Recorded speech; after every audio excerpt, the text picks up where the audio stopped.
avaliar. Então, sem a avaliação, a gente não completa esse ciclo e não é possível aí direcionar o próximo passo, né? Trilhar outros percursos. Exatamente, professora Juliette. A ideia no sentido é de que o processo de aprendizagem, como eu mencionei aqui, o aluno aprende um pouco hoje, aprende um pouco amanhã e aprende um pouco depois. E além disso, também o professor ele tem os seus objetivos, ou seja, as suas intencionalidades referentes às habilidades que será trabalhada. Então, pensando nisso, a avaliação ela tem também a função de realizar um diagnóstico, tanto do processo de aprendizagem, como também do planejamento do professor, ou seja, são pontos de atenção que, quando bem pensado, bem executado, isso potencializa a aprendizagem do aluno. Bem, nós vamos agora aquecer um pouco. O chat ficará disponível para vocês aí por 3 minutos. E o que nós queremos saber? Na tela aí aparece para vocês o seguinte: o que você está usando para fazer o acompanhamento do progresso das aprendizagens dos estudantes? Então, peço gentilmente que você agora interaja no chat mencionando quais têm sido aí os métodos, os instrumentos, as ferramentas que vocês estão utilizando para poder avaliar o aluno. Vamos lá?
No chat, tá? Legal.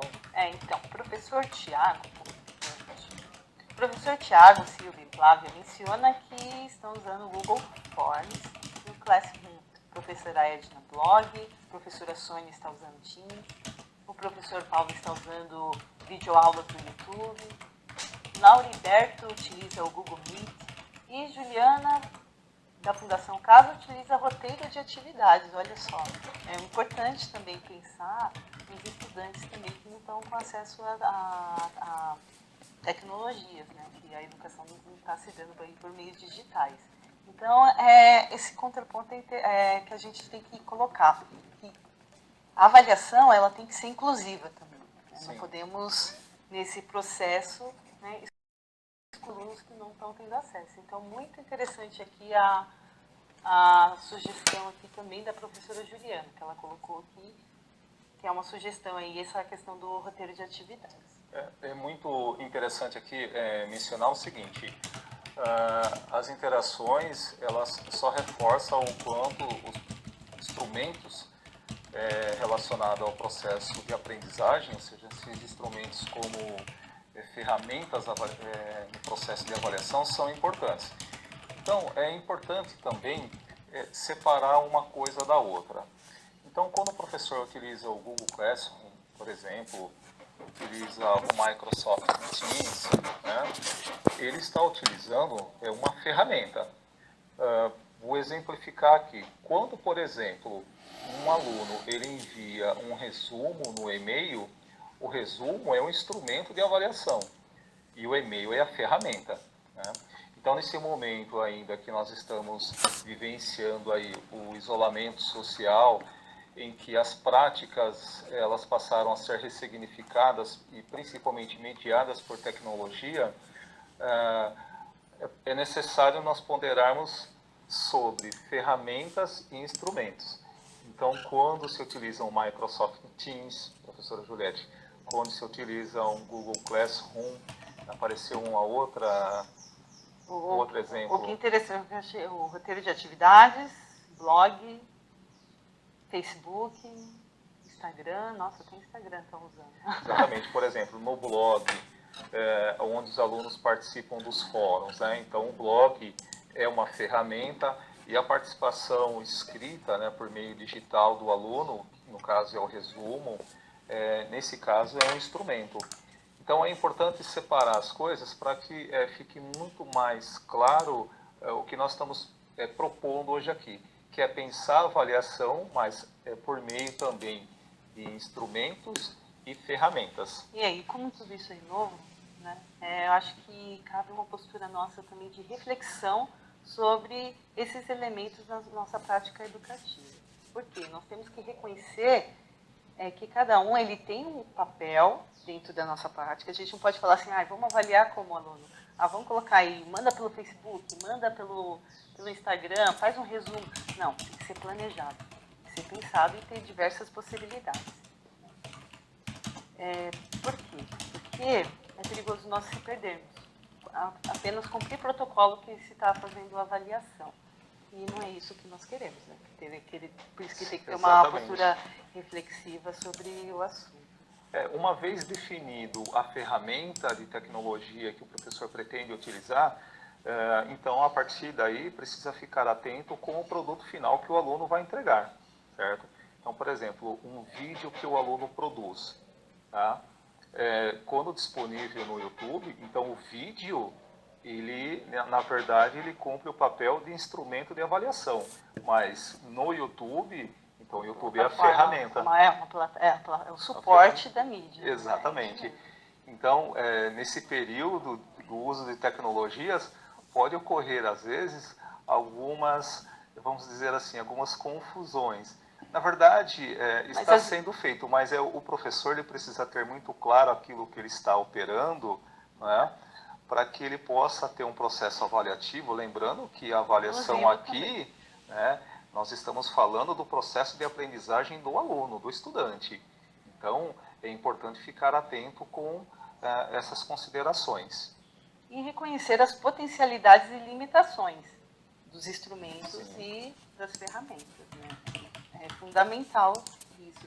E eu acho que mais do que nunca também é o momento também dos professores, com a sua autonomia, né, e criatividade, estimular os alunos a fazerem diversos produtos em diversas plataformas. Acho que mais que nunca nós podemos fazer esses experimentos e testando o que dá certo, o que não dá.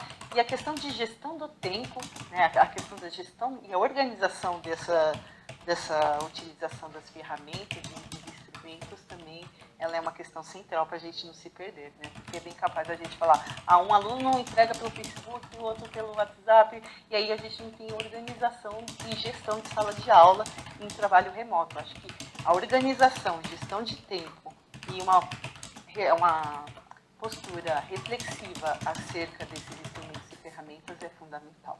Exatamente. Então, o que nós temos que ponderar aqui é o seguinte, uma vez definido a ferramenta de tecnologia que você pretende utilizar para avaliar, você precisa pensar como eu vou utilizar essa ferramenta para que o aluno possa aí produzir o seu produto final. Então, o objetivo hoje aqui está permeando justamente esta questão das ferramentas e dos instrumentos. Os instrumentos avaliativos, no geral, já são conhecidos pelos professores, né, devido à sua própria prática. Mas nesse momento em que nós temos aí uma educação que está sendo mediada por tecnologia, justamente, né, por causa dessa crise da pandemia mundial, então nós precisamos aprimorar alguns conceitos, pensando sempre no seguinte, isso precisa de alguma forma possibilitar que o meu aluno aprenda mais, né? O ponto de atenção é o percurso formativo do aluno. Então, a avaliação, ela tem como objetivo também corrigir alguns pontos do percurso formativo do aluno. Bom, para continuar, nós temos agora aqui uma nova atividade, né? Então, você poderá indicar. Nesse momento, o chat não estará aberto, mas você pode inserir aí no seu bloco de notas, no seu caderno, você pode mencionar o seguinte: um instrumento avaliativo é uma respectiva ferramenta para os estudantes poderem desenvolver de forma coerente. Então, professor, vamos agora, vocês têm aí exatamente 2 minutinhos para poder mencionar, né, um instrumento avaliativo e uma respectiva ferramenta em que os estudantes possam desenvolver uma atividade. Tá? Então vamos lá, 2 minutos.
Então, professor Ademir, eu vou citar aqui a participação dos professores.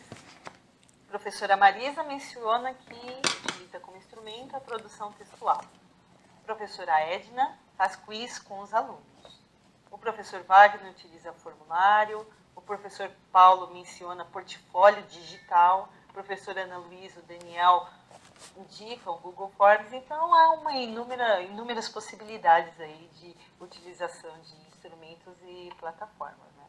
Lembrando que, nesse momento, é importante mesmo a autonomia dos professores, criatividade, diversos arranjos. Aí eu fico pensando, né, o professor agora, ele é um verdadeiro arquiteto pedagógico, né? Ele tem que fazer aí uma mediação entre diversos contextos, porque cada aluno ele tem uma condição diferente de acesso à tecnologia e também de facilidade de aprendizado.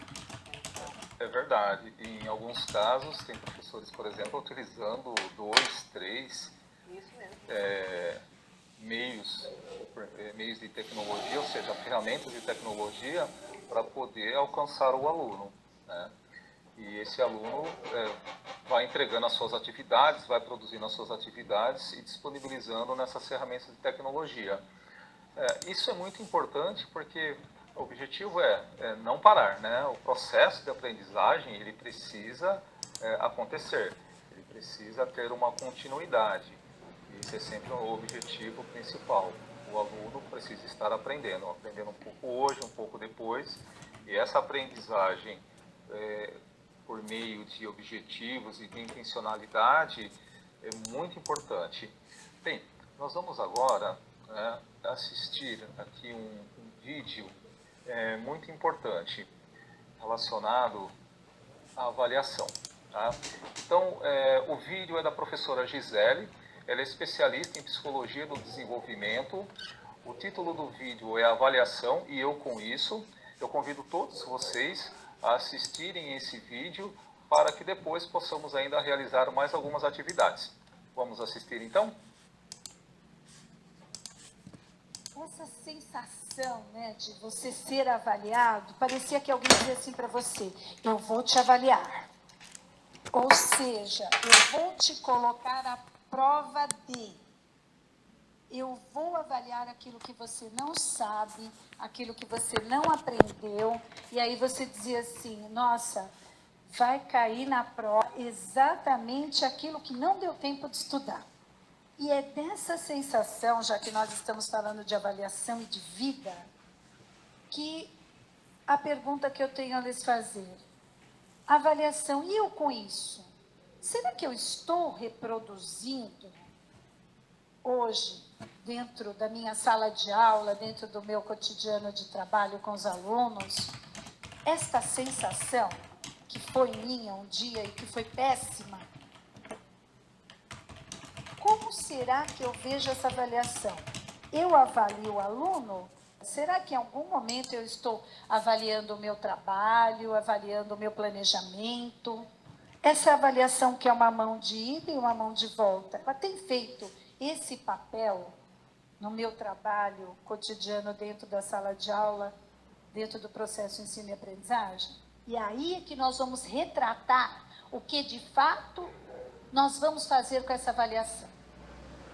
Critérios sólidos e claros para todos. É muito importante que o meu aluno saiba como ele vai ser avaliado e que eu saiba como eu tenho que avaliar o meu planejamento, as minhas estratégias metodológicas de trabalho em sala de aula, para que eu possa, aí sim, configurar uma avaliação mais justa. Regular esse planejamento, ajustar aquilo que eu quero ensinar com aquilo, tudo que os meus meninos e meninas precisam aprender. Revisitar os critérios de formação de classe. Pensar nos critérios de formação de classe é outro ponto da nossa avaliação, que vai nos ajudar muito a revisitar. E Elvira de Souza Lima escreve muito bem sobre isso, nos dando sustentação teórica para quais são os critérios que vão nos ajudar a incluir esses alunos no curso da aprendizagem. E por fim, gente, essa é outra tecla que eu tenho batido bastante quando converso com educadores. Precisamos repensar em outras... Muito bem. Então nós assistimos agora um trecho, né, do vídeo Avaliação, e eu com isso, da professora Gisele Aparecida, que é especialista em psicologia do desenvolvimento. E ela coloca aí alguns pontos que são relevantes para nós pensarmos aqui. Todos nós, certamente, somos professores e passamos em algum momento, professora Juliette, por alguns processos avaliativos durante o percurso formativo. E em alguns momentos, provavelmente alguém se sentiu punido pela avaliação, ou achou que a avaliação não atendeu às expectativas, ou criou algum receio psicológico por causa da avaliação.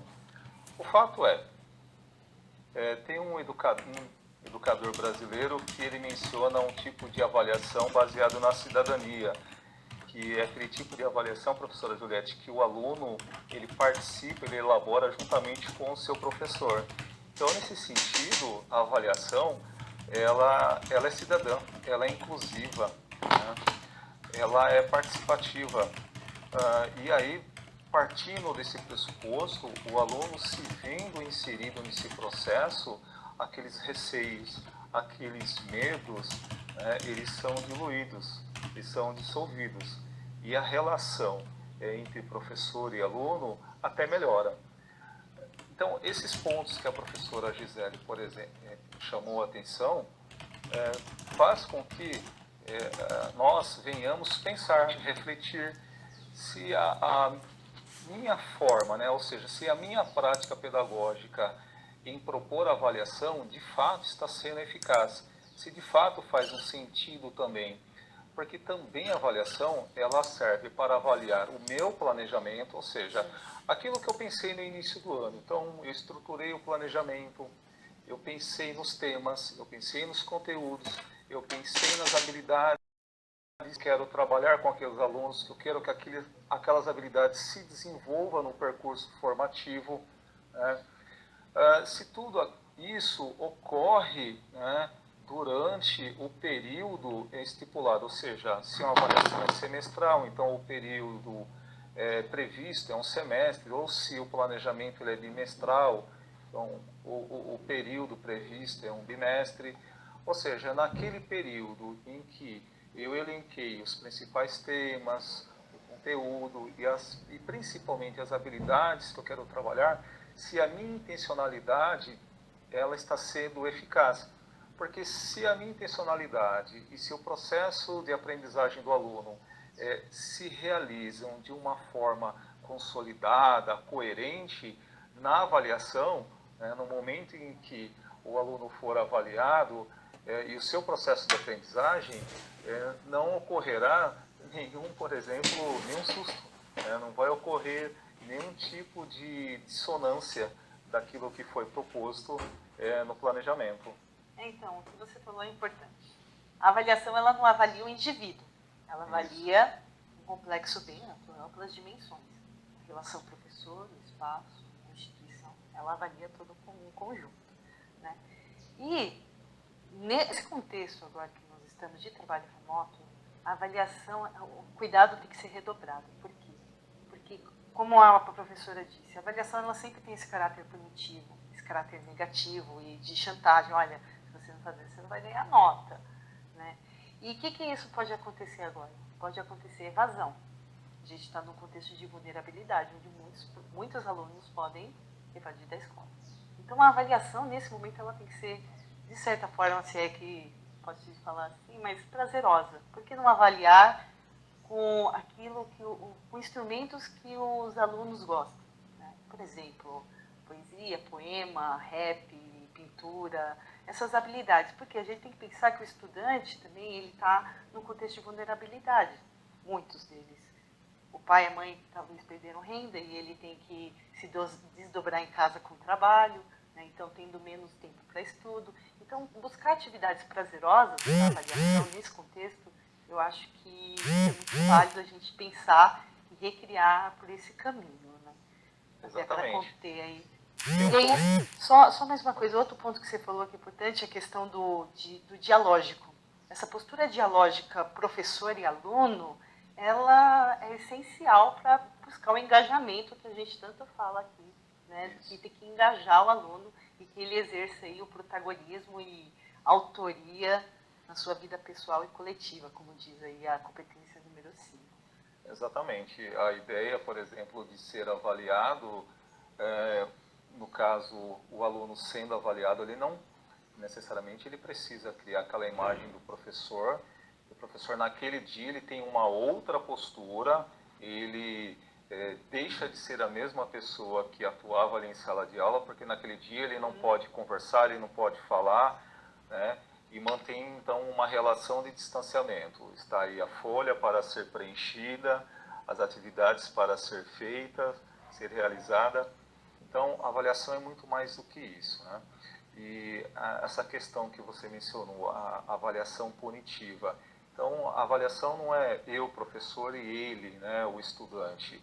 Não, a avaliação é todo um processo, quer seja tanto do estudante quanto do aluno. É sempre importante considerar o seguinte, que a avaliação ela tem como fundamento avaliar o percurso do aluno, né? Como ele chegou, né? O que ele aprendeu e mediante aquilo que ele já aprendeu, como que eu avalio para poder dar uma continuidade no percurso formativo do aluno. Então, a avaliação nesse sentido, ela também é norteadora, ela diz muito sobre o meu trabalho, né? O professor precisa ser criativo em alguns momentos, porque Nós sabemos que as salas de aula não são todos homogêneos. Nós temos alunos em tempos cognitivos diferentes. Né? Essa é uma realidade da educação pública. Né? Ou seja, mas isso é uma realidade também da educação no geral. As pessoas são diferentes. E até pensando nisso, a própria legislação, a LDB, ela já considera esses pontos que os indivíduos, por serem diferentes, também têm tempos diferentes de aprendizagem.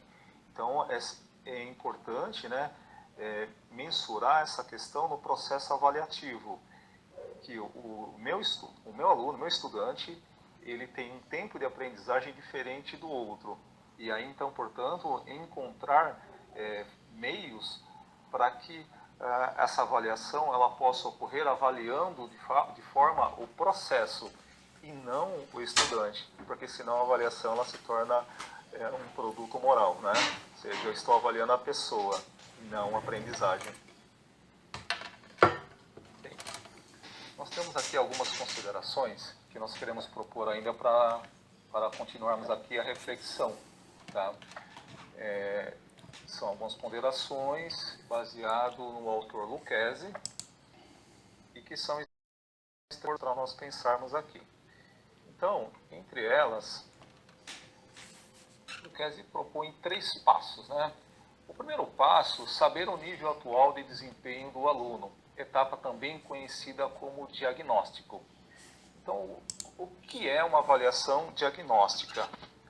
A avaliação diagnóstica ela tem como pressuposto, quer seja no trabalho do professor ou no caso do aluno, verificar em que momento da aprendizagem o aluno está, em que etapa o aluno está. E a partir disso, o professor propor então um planejamento, planos de aula, projetos, para que as etapas subsequentes da aprendizagem possam também ser realizadas na vida desse aluno. Então, por exemplo, numa sala de aula, como eu já mencionei, professora Juliette, é muito comum nós termos alunos em determinadas etapas da aprendizagem. Então, a avaliação diagnóstica, ela tem mesmo como pressuposto fazer esse levantamento. Imagina, por exemplo, aqui, nós estamos falando do ensino fundamental, anos finais e ensino médio. O professor recebeu o aluno no ensino médio, concluiu a etapa do 9º ano e iniciou o 1º ano. Como é que ele sabe, né, o que foi, o que o aluno aprendeu durante as suas etapas de aprendizagem? Uma avaliação diagnóstica, ela possibilita esse trabalho por parte do professor.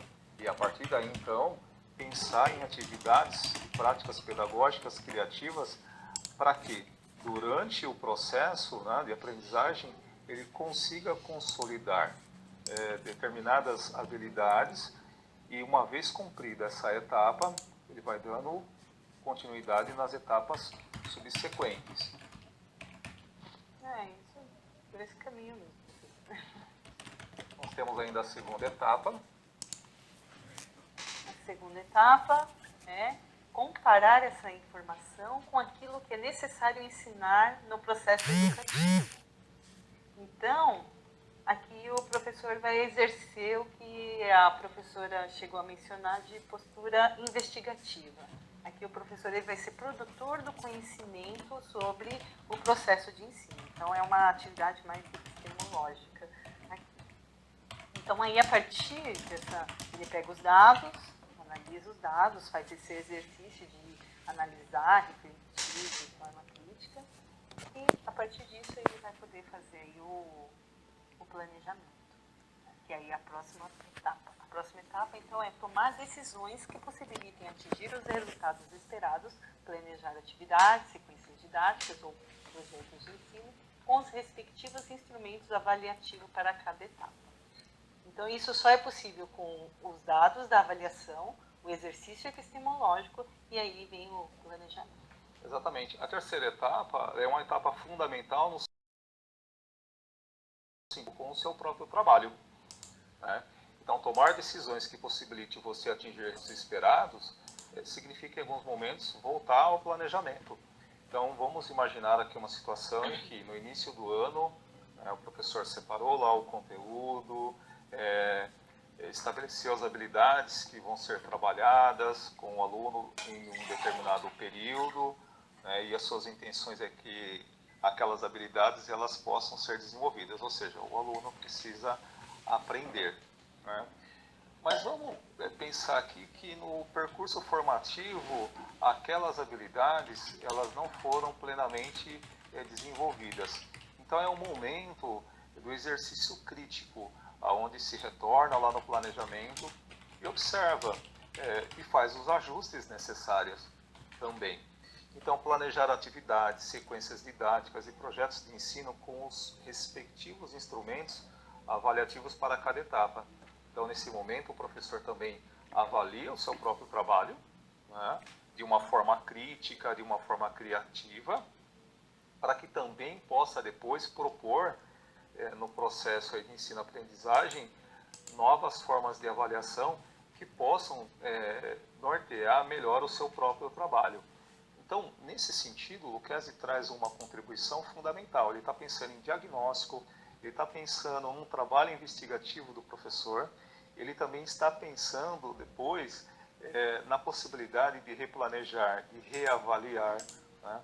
Tudo isso pensando justamente em propor práticas pedagógicas que possibilite uma avaliação sempre adequada ao aluno, pensando que a ideia central é a aprendizagem do aluno.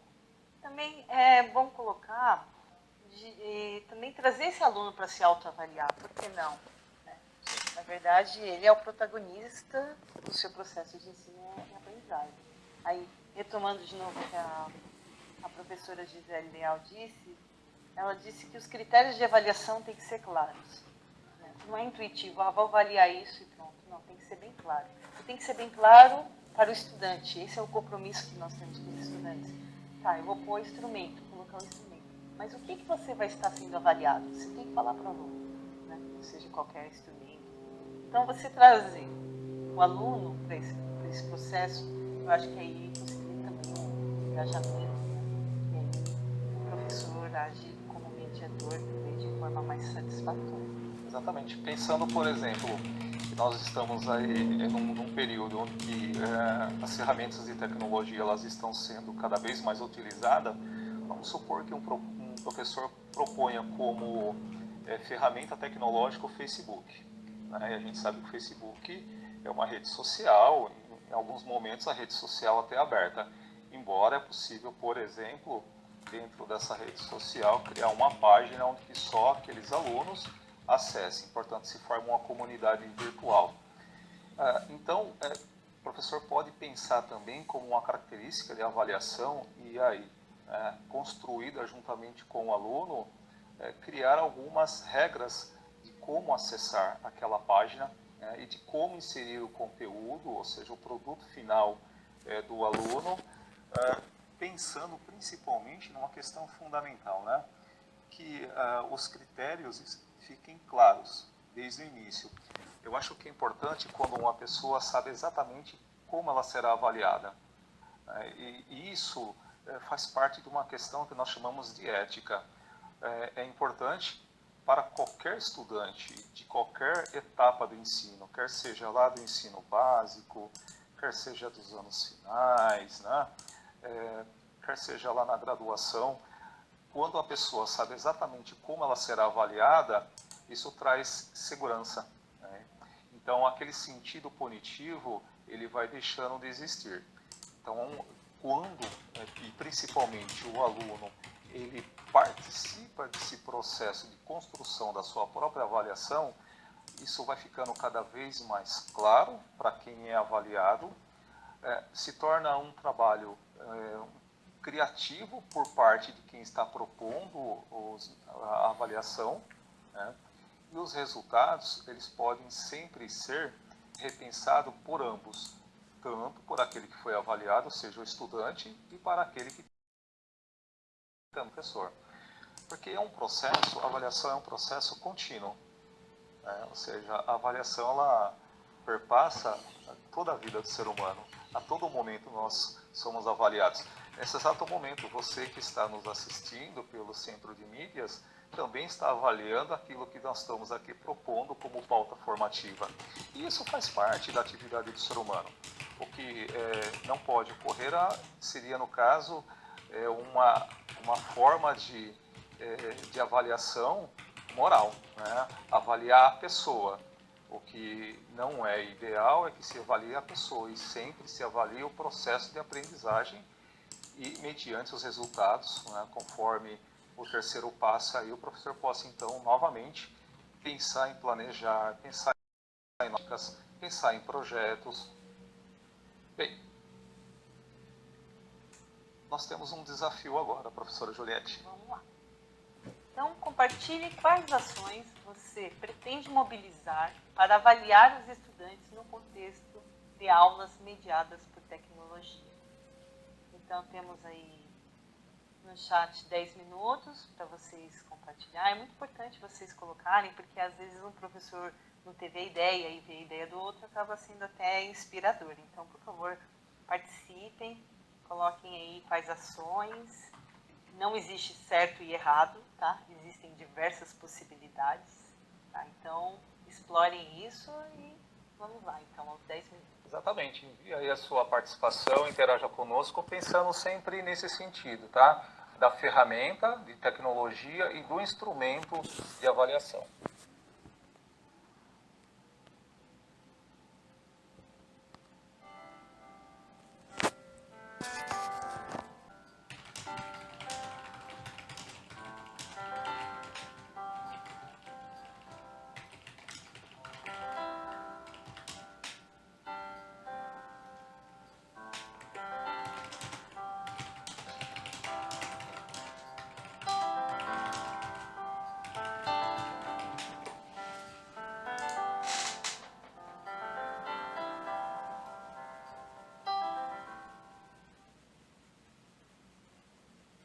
De volta, professores e professoras. Então, vou aqui apresentar algumas contribuições dos professores a respeito da provocação. Professora Célia propõe leituras coletivas. Professora Fabiana indica a produção de vídeos. Professor Rodrigo, Ana e Rose utilizam o Google Formulário. Professora Adriana, pesquisas individuais em grupo. Professor Marcos e Michele buscam dar uma devolutiva para apoiar os alunos. Olha, isso é muito importante. Ó, são três coisas, assim, três elementos fundamentais para a avaliação que eu consegui identificar aqui. O roteiro, né, precisa de um roteiro de atividades bem claro para os alunos. Os critérios bem estabelecidos, com base ainda no currículo paulista. E o feedback, gente. O feedback. Eu acho que. Ou seja, como a gente fala isso em português? O retorno. É devolutiva. É devolutiva. Exatamente. Porque quando o estudante ele tem a devolutiva, professora Juliette, e uma devolutiva muito bem elaborada, ele consegue também perceber aquilo que ele não conseguiu alcançar de uma forma efetiva, né? E quando ele tem essa devolutiva, nas etapas subsequentes, ele consegue ser mais assertivo, porque ele já aprendeu nesse processo de avaliação. Veja como a devolutiva também faz parte do processo avaliativo. Qual é o nome do professor que mencionou? Ah, cadê? Nós recebemos bastante. Professor Marcos e professora Michele.